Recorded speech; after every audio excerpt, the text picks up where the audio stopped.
Hello friends, welcome back to my channel math break.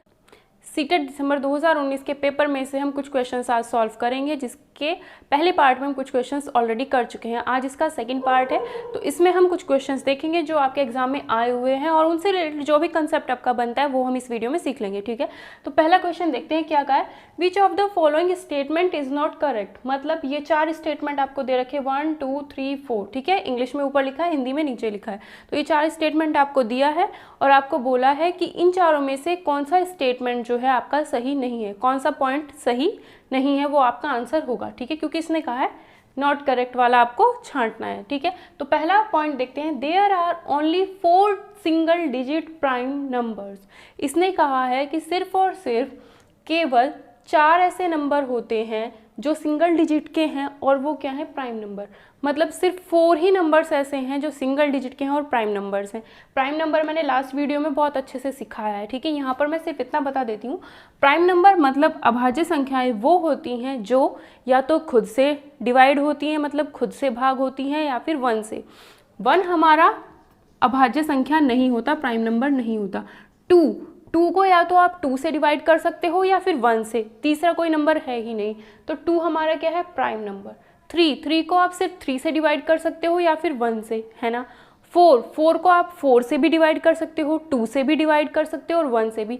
लेकिन 4 को आप 4 से, 2 से, 1 से, इन तीनों नंबर से डिवाइड कर सकते हैं। लेकिन प्राइम नंबर्स तो वो होते हैं जो या तो खुद से हो या 1 से हो, तीसरा नंबर तो आना ही नहीं चाहिए। तो 4 आपका प्राइम नंबर नहीं है। तो आपको क्या याद रखना है, आपके जो प्राइम नंबर होते हैं वो 1 तो होता नहीं है, मतलब आपका प्राइम नंबर 2 से शुरू होता है। लास्ट क्लास जिसने देखी होगी उसे बहुत अच्छे से पता होगा। ठीक है, तो देखो, there are only 4 single digit prime number. Single digit के, सिंगल डिजिट का मतलब क्या है, सिर्फ और सिर्फ एक अंक, जिसमें एक अंक हो। जैसे हमें पता है प्राइम नंबर कहाँ से शुरू होते हैं, 2 से। 2 3 4 नहीं होता, 5 होता है। 5 क्या होगा, सिर्फ अपने आप से, यानी 5 से और 1 से, और तो कोई नंबर है नहीं। 6 प्राइम नंबर नहीं है। 7 प्राइम नंबर है। 8 नहीं है। 9 नहीं है। 10 नहीं है। तो कितने प्राइम नंबर हैं, 2 3 5 और 7। कितने प्राइम नंबर है, सॉरी 10 तो हम लेंगे ही नहीं, क्योंकि 10 में क्या आ गया है, 2 डिजिट आ चुके हैं। देखो 1 और 0, 1 2 डिजिट वाला हमें नहीं लेना, हमें सिर्फ लेने हैं 1 डिजिट तक। ठीक है, तो 1 डिजिट तक हम देखते हैं तो 2 3 7 और 5, सिर्फ 4 ही क्या है हमारे पास, प्राइम नंबर से अभाज्य संख्याएं हैं। तो पहला पॉइंट तो हमारा सही हो गया। ठीक है, नेक्स्ट इसमें कहा है all prime numbers are odd numbers. मतलब जितनी भी अभाज्य संख्याएं होती हैं सारी की सारी कैसी हैं, विषम है, ऑड है। क्या ये सही है, नहीं है। क्यों, क्योंकि हमारे पास क्या है, 2 क्या है, एक इवन नंबर, सम संख्या है। सम संख्याएं इवन नंबर्स वो होते हैं जो 2 से डिवाइड होते हैं, और ऑड नंबर्स विषम संख्याएं वो होती हैं जो 2 से डिवाइड नहीं होती। इसने कहा कि जितनी भी अभाज्य संख्याएं होती हैं क्या वो ऑड नंबर्स हैं, नहीं। आपने देखा 2 एक ऐसा नंबर है जो कि इवन नंबर है, मतलब 2 से डिवाइड हो जाता है। जो 2 से डिवाइड होता है वो इवन नंबर या सम संख्याएं होती है। तो 2 तो हमारा क्या हो गया, इवन नंबर हो गया। इसने कहा है क्या कि सारे प्राइम नंबर ऑड होते हैं, तो ऐसा है क्या, सारे प्राइम नंबर ऑड होते हैं, नहीं होते। हमारे पास तो जो पहला प्राइम नंबर आया है, जो सबसे छोटा प्राइम नंबर है, वही क्या है, इवन है। तो ऐसा हो ही नहीं सकता कि सारे के सारे क्या हो जाएं, ऑड नंबर्स। हम कह ही नहीं सकते सारे प्राइम नंबर्स को, क्योंकि पहला प्राइम नंबर ही हमें क्या मिल गया है, इवन मिल गया है। सिर्फ ये अकेला 2 ही ऐसा नंबर है जो सबसे छोटा प्राइम नंबर है और इवन प्राइम नंबर है। ठीक है, इसके बाद जितने भी मिलेंगे वो सारे आपको ऑड मिलेंगे। लेकिन इसने कहा था कि सारे प्राइम नंबर ऑड हैं, नहीं है सारे प्राइम नंबर। हमारे पास एक ऐसा नंबर है जो क्या है, इवन है, सम है। ठीक है, तो सेकंड वाला ऑप्शन हमारा क्या हुआ, सही नहीं हुआ। तो इसका आंसर हमारा ये हो जाएगा। ठीक है, अब देखो, there are infinitely many prime numbers. मतलब अभाज्य संख्याएं अपरिमित रूप से अनेक है। मतलब आपके पास बहुत सारे प्राइम नंबर्स हैं, बहुत सारी अभाज्य संख्याएं हैं, बहुत सारी अभाज्य संख्याएं हैं। हाँ भाई हैं बहुत सारी, 2 3 5 7 और फिर 11 13 17 19, इस तरीके से आप कितने तक काउंटिंग गिनते जाओगे, आपके पास क्या होंगे, बहुत सारे प्राइम नंबर्स आपको मिलते रहेंगे जो सिर्फ क्या हो, अपने आप से डिवाइड हो। जैसे 19 है, 19 सिर्फ खुद से डिवाइड होगा और 1 से डिवाइड होगा, तीसरा कोई नंबर है ही नहीं जो 19 को डिवाइड करे, तो 19 क्या है, प्राइम नंबर। नेक्स्ट का है a prime number has only 2 factors. दो ही गुणनखंड होते हैं। अभाज्य संख्याओं के केवल कितने गुणनखंड होते हैं? 2 गुणनखंड होते हैं। सही बात है। क्यों? क्योंकि आपने देखा अगर आप 5 लेते हो, मान लो अगर आप 5 लेते हो तो 5 के गुणनखंड क्या हैं? 5 और 1। 5 को क्या लिखोगे? 5 × 1, 1 2, सिर्फ 2 ही गुणनखंड है। अगर आप लिखते हो 2 को क्या लिखोगे? 2 × 1, या तो खुद है या 1 है। तो प्राइम नंबर क्या होते हैं? जिनके केवल 2 गुणनखंड होते हैं या फिर 2 फैक्टर्स होते हैं। ठीक है, प्राइम नंबर का कॉन्सेप्ट आप लास्ट वीडियो में बहुत अच्छे से समझ सकते हो, क्योंकि वहाँ पर भी प्राइम नंबर का क्वेश्चन था और मैंने उसके साथ ही पूरा का पूरा प्राइम नंबर का कॉन्सेप्ट बता दिया था। नेक्स्ट क्वेश्चन देखते हैं, इसमें आपको क्या कहा है? A number that is divisible by all the numbers from 1 to 10 both inclusive. Both inclusive का मतलब हुआ दोनों को शामिल करना है। ठीक है, इसने कहा है कि एक ऐसा नंबर आपको बताना है जो सारे के सारे नंबर से डिवाइड हो। कहाँ से कहाँ तक? 1 और 10 से, 1 से लेके 10 तक, और 1 और 10 को भी इसमें शामिल करना है। हमें इसने बोला है कि एक ऐसी संख्या बताओ जो 1 से लेके 10 तक सारे के सारे 1 2 3 4 5 6 7 8 9 10 इन सब से डिवाइड हो। ऐसा नंबर इनमें से बताना है। देखो 1 2 3 4 5 6 7 8 9 10 इन सब से वो नंबर डिवाइड होना चाहिए। तो इन सब में से हमको चेक करना है इन सब में से कौन सा ऐसा नंबर है जो इन सब से डिवाइड हो जाएगा, ये आपको सिर्फ बताना है। सबसे पहली बात हमें ये दिखाई दी, 1 से तो हर एक हो जाएगा। ठीक है, 10 से तो वही नंबर डिवाइड होता है जिसके लास्ट में आपको 0 मिल जाए। ठीक है, तो सबसे पहले देखो इन सब में से किसके लास्ट में 0 है? इसके लास्ट में भी 0 है, इस पे भी है, इस पे भी है, इस पे नहीं है, तो मतलब ये तो नहीं होगा। ठीक है, आप यहाँ पर देख सकते हो कि 2 से कौन सा नंबर डिवाइड होगा? 2 से वो नंबर डिवाइड होते हैं जिसमें क्या हो? लास्ट में 0 2 4 6 8। अगर लास्ट का जो पहला डिजिट है लास्ट में, जैसे यहाँ पर 0 है, यहाँ पर 0 है, यहाँ पर 0, अगर आपको लास्ट में ये लिखा हुआ मिल जाता है तो इसका मतलब है वो नंबर 2 से डिवाइड होगा। इसमें क्या 0 है, 0 है, 0 है, तो 0 तो है, तो मतलब 2 से तो ये सारे नंबर डिवाइड हो जाएंगे। हम चेक करते हैं 3 से। 3 से करने के लिए क्या करना होगा? 3 से करने के लिए हमेशा क्या करते हैं, जो भी नंबर आपको दे रखा है, जो भी संख्या दी हुई है, उसमें जितने भी डिजिट या अंक लिखे हुए हैं उन सबको ऐड कर लो। 0 + 2 + 5 + 2 कितना हुआ? 5 और 2 7 और 2 9, 9 + 0 9, 9 तो क्या होता है? 3 से डिवाइड हो जाता है। तो इसका मतलब ये नंबर भी क्या होगा? 3 से डिवाइड हो जाएगा। अब इन दोनों को ऐड करो, 1 + 0 कितना आएगा? 1। 1 आपका 3 से डिवाइड होता है? नहीं होता, तो इसका मतलब है ये नंबर 3 से डिवाइड नहीं होगा। 10 तो 3 से डिवाइड होता ही नहीं है। 100 क्या 3 से डिवाइड होता है? नहीं होता। 100 भी 3 से डिवाइड नहीं होता, तो इसका मतलब सिर्फ क्या बचा हमारे पास? ये नंबर। ये नंबर ऐसा नंबर है जो इन सब से डिवाइड हो जाएगा। 1 2 3 4 5 6 7 8 9 10 सब से डिवाइड हो जाएगा। तो यही इस क्वेश्चन में हमें बताना था। नेक्स्ट क्वेश्चन देखते हैं, इसमें क्या दिया है? Ayesha has only 5 rupees and 10 rupees coins with हर। आयशा के पास क्या था? सिर्फ 5 रुपये और 10 रुपये के सिक्के थे। ठीक है, उसके बाद कहा है if the total number of coins, मतलब जितने भी उसके पास, शी हैज़, जितने भी कॉइन्स थे उसके पास, जितने भी सिक्के थे, उन सिक्कों की कुल संख्या यानी टोटल नंबर जो थे वो 25 थे। टोटल सिक्के 25 और जो अमाउंट बन रहा था, जो पैसा बन रहा था उसके पास, वो 160 रुपये बन रहा था। 25 उसके पास सिक्के थे, उन सिक्कों से 160 रुपीज़ उसके पास बन रहे थे। उसके बाद उसने कहा तो आपको बताना है number of ₹5 and ₹10 coins with her are. आपको बताना है कि 5 रुपये के सिक्के कितने थे, 10 रुपये के सिक्के कितने थे, मतलब टोटल सिक्के कितने हैं? 25। अगर इसमें 10 सिक्के 5 रुपये के हैं तो 15 सिक्के क्या होंगे? 10 रुपये के होंगे, है ना? या फिर ऐसा हो सकता है कि 15 सिक्के 5 रुपये के हों और 10 सिक्के 10 रुपये के हों, क्योंकि 15 और 10 25। किसी भी तरीके से इन दोनों का जो जोड़ आना चाहिए वो क्या आना चाहिए? 25। तो ऑप्शन में जो आपके आंसर होंगे, सबसे पहले तो आप यही चेक करो, क्योंकि पहले सिक्के कौन से हैं? 5 रुपये के। दूसरे सिक्के कौन से हैं? 10 रुपये के। तो ये 5 रुपये के सिक्के हैं, ये 10 रुपये के। पहले इनको जोड़ के देखो 25 आ रहा है या नहीं आ रहा है। ठीक है, 20 5 25, 18 7 25, 10 15 25, 15 10 25। तो पहली लाइन से तो हमें कुछ पता नहीं चला। ठीक है, उसके बाद इसने कहा है कि जो पैसा है वो 160 रुपये है। आपके पास क्या है? 5 रुपये के सिक्के, आपके पास क्या है? 10 रुपये के सिक्के।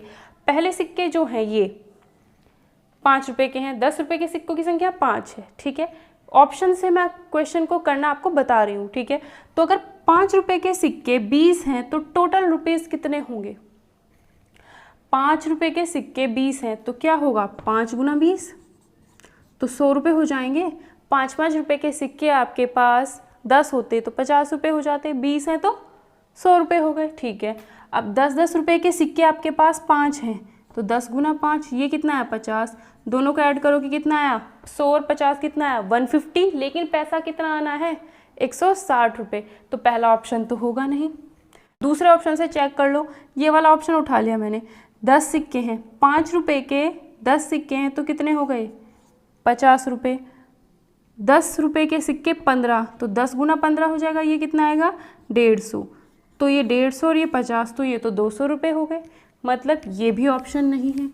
ये वाला भी चेक करके देख लो, जो आपको आसान पड़ता है पहले उसे चेक करो, ठीक है। 15 सिक्के हैं 5 रुपए के तो 5 गुना 15, 15 पंजे 75। 10 सिक्के हैं 10 रुपए के 100 तो ये तो 10 सिक्के हैं 10 रुपए के तो 10 गुना 10 हो जाएगा यानी 100 रुपये।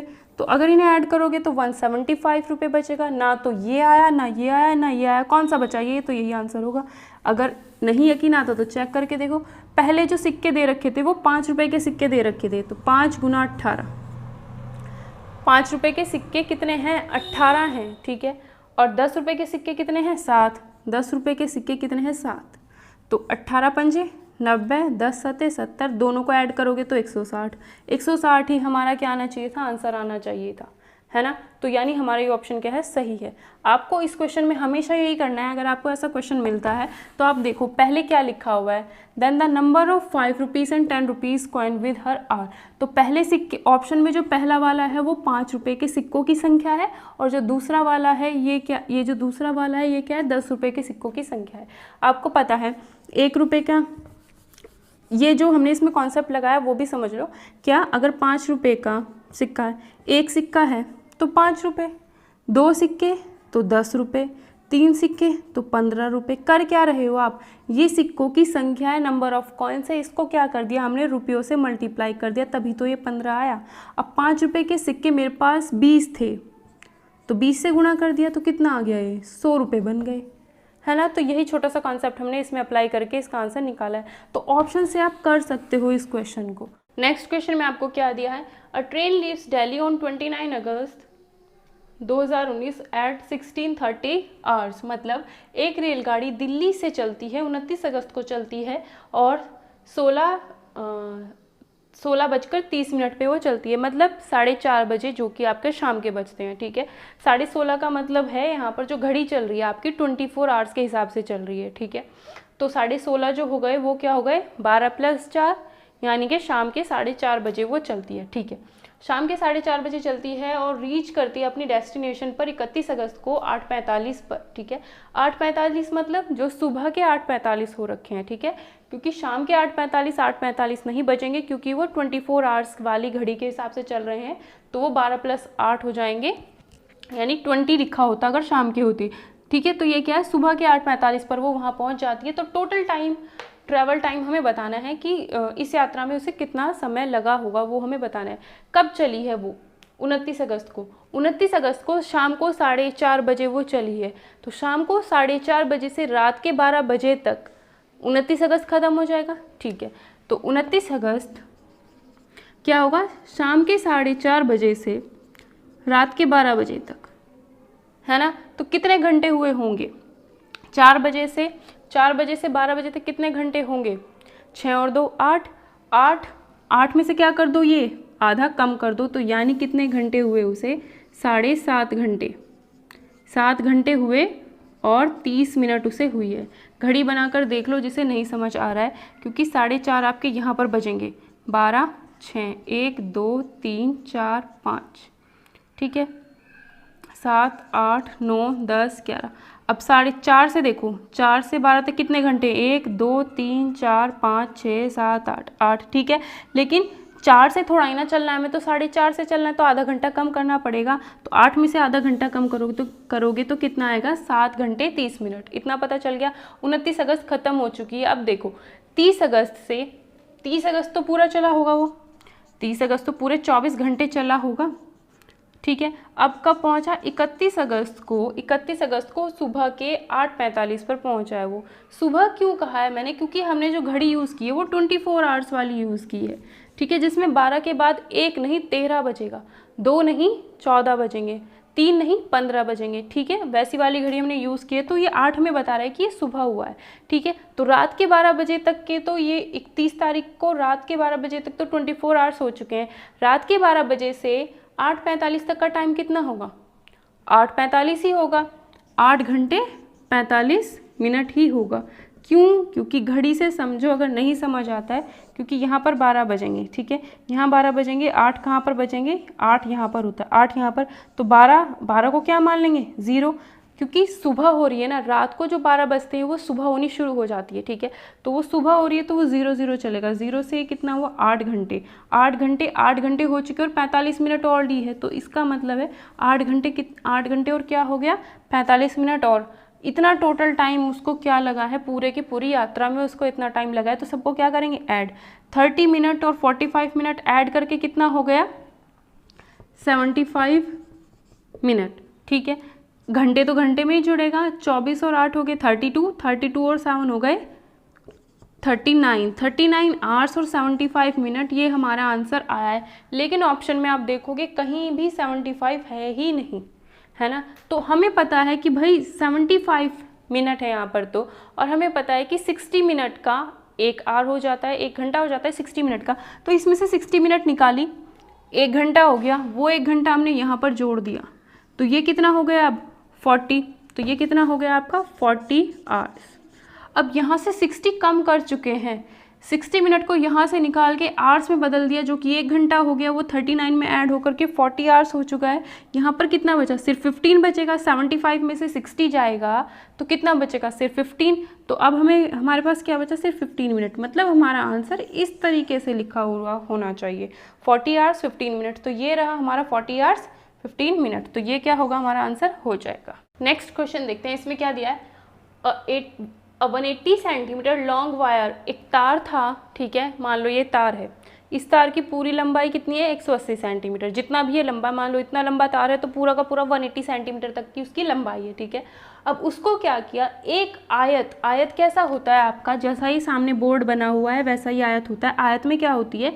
आयत मतलब इंग्लिश में रेक्टेंगल में क्या होती है? आपकी लंबाई होती है, चौड़ाई होती है। ये साइड बराबर होगी, ये साइड और ये साइड, मतलब आमने सामने की जो साइड है या फिर भुजाएं वो क्या होती हैं? बराबर होती हैं, ठीक है। जितना ये होगा उतना ही ये होगा, ये क्या होता है? आपका आयत होता है, ठीक है। इसने कहा है उस लंबी तार से, ये पूरी जितनी भी लंबी हमारे पास तार थी उससे हमने क्या किया? उसे इस तरीके से मोड़ करके एक हमने क्या बना दिया? ये तार बना दिया। तो जितनी उस तार की लंबाई होगी जो कि 180 सेंटीमीटर है, ठीक है, वही क्या होगी? अगर हमने यहाँ से तार ऐसे बनाया, ऐसे पकड़ के ऐसे मोड़ के हमने तार बनाया, तो क्या होगा? जो उस तार की लंबाई होगी जो कि 180 सेंटीमीटर है, वही इसका क्या हो जाएगा? परिमाप का मतलब है यहाँ से चले तो इसके चारों ओर घूम के वापस इसी पॉइंट पर आए, तो ये जो लंबाई हुई यही क्या होगी? आपकी परिमाप, या फिर इंग्लिश में बोलते हैं पेरीमीटर, ठीक है। तो उस पेरीमीटर का फॉर्मूला क्या होता है? परिमाप या पेरीमीटर का फॉर्मूला होता है 2 × L+B। मेंसुरेशन की वीडियोस आप देख सकते हो प्लेलिस्ट में जाकर के, वहाँ पर आपको अच्छे से समझ आ जाएगा, ठीक है। तो पेरीमीटर क्या होता है आपका? 2 × L+B। L क्या है? लंबाई, जो कि ये है, ठीक है। B क्या है? चौड़ाई, जो कि ये है, ठीक है। 180 सेंटीमीटर है, यही तो उस तार की लंबाई है, यही इस आयत का क्या है? परिमाप। तो दोनों क्या होंगे? बराबर, ठीक है। 2 बाहर लिखा है, 2 इसके साथ भी है और इसके साथ भी है, इसका मतलब यही है, ठीक है। तो 2 गुना लंबाई प्लस 2 गुना चौड़ाई, इसका मतलब क्या है? 2 तो आपके पास लंबाई है, 1 2 लंबाई जोड़ दी, 1 2 चौड़ाई हमने जोड़ दी, तो ये क्या बन गया? जो इसकी लंबाई हुई वही उस तार की लंबाई थी, ठीक है। तो ये फॉर्मूला हो जाता है डायरेक्ट कि पेरीमीटर जो है आयत का या रेक्टेंगल का परिमाप 2 × L+B हो जाता है, ये हमने लिख दिया, ठीक है। 2 इधर क्या है? 2 इस पूरे के साथ मल्टीप्लाई में इक्वल टू के इधर जाएगा तो इसको डिवाइड करेगा, तो 180 क्या हो जाएगा? ये इधर से हट करके 2 यहाँ पर भाग में चला जाएगा, 2 से 180 को आप डिवाइड करोगे तो कितना आएगा? 90 आएगा। मतलब लंबाई और चौड़ाई को जोड़ करके कितना मिलेगा आपको? 90 मिलेगा। अब इसने कहा है the width of the rectangle, यानी आयत की जो चौड़ाई है वो 30 सेंटीमीटर है। चौड़ाई को हम डिनोट करते हैं B से। अगर ये B की वैल्यू आपको 30 दे रखी है, ठीक है, तो क्या होगा 90 की value 90 is equals to L plus 30, ठीक है। तो लंबाई कितनी होनी चाहिए, इधर 90 है तो इधर भी 90 ही होना चाहिए। तो L की वैल्यू अगर 60 रखेंगे, 60 प्लस 30 90, तभी तो ये पूरा क्या हो जाएगा, दोनों बराबर हो जाएंगे, है ना। तो लंबाई कितनी आ जाएगी हमारी 60 सेंटीमीटर आ जाएगी। ऐसे नहीं तो ऐसे समझ लो 90 इक्वल टू के इधर प्लस का 30 है तो इधर आया माइनस का 30 इज इक्वल्स टू L, 90 में से 30 गए 60 इज इक्वल्स टू L। तो ये 60 सेंटीमीटर क्या आ जाएगा, आपकी लंबाई आ जाएगी, ठीक है। अगर आपको ये वीडियो पसंद आती है तो प्लीज़ इस चैनल को सब्सक्राइब कर लेना और इस वीडियो को लाइक कर देना और इस वीडियो को शेयर भी ज़रूर कर देना।